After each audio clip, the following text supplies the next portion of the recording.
नमस्कार दोस्तों, स्वागत है आप सभी का हमारे चैनल भक्ति ज्ञान में। दोस्तों, आज मैं आपको बैसाख मास में दान की महिमा के बारे में जानकारी दे रहा हूँ।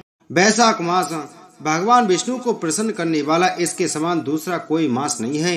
जो बैसाख मास में सूर्योदय से पहले स्नान करता है उससे भगवान विष्णु सदा प्रेम करते हैं।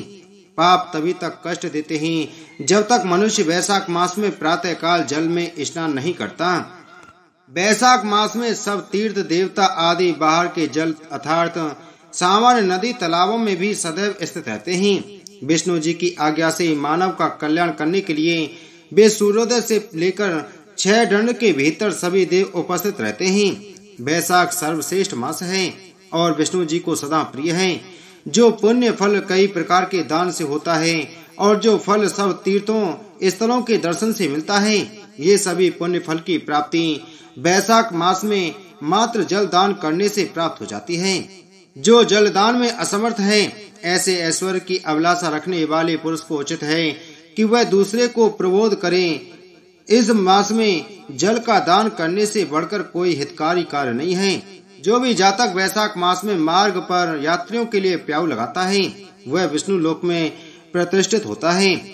प्रपादान अर्थात पौसला या प्याऊ के द्वारा जल दान करता है, वह देवताओं, पितरों तथा ऋषियों को अत्यंत प्रिय होता है।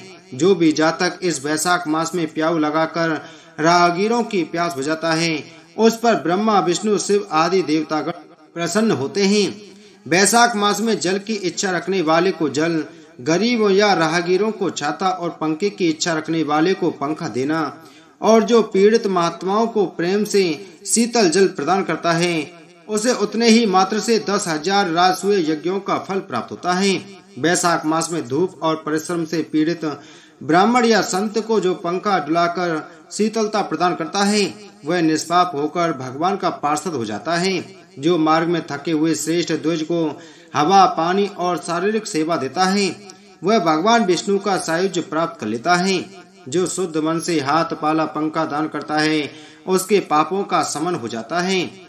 जो भी इस विष्णु प्रिय बैसाख मास में पादुका दान करता है, वह विष्णु लोक को जाता है। जो मार्ग में राहगीरों के ठहरने के लिए विश्रामशाला इस मास में बनवाता है, उसे अनेक तीर्थों के बराबर फल प्राप्त होता है। बैसाख मास में मनुष्य संकल्प आदि कार्य में यदि पुष्प रेणु तक का परित्याग करके गोदान करता है, तो उसे अपार सुख की प्राप्ति होती है।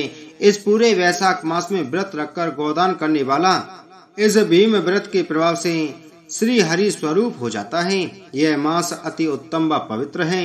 इस बैसाख मास में सभी नियमों का पालन करने वाला व्यक्ति इस लोक के सुखों को भोग करता हुआ धर्म, अर्थ, काम और मोक्ष चारों पुरुषार्थों को भी प्राप्त कर लेता है। अतः सभी को बैसाख मास के सदाचार, नियमों और धर्मों का पालन जरूर करना चाहिए। बोलो विष्णु भगवान की जय।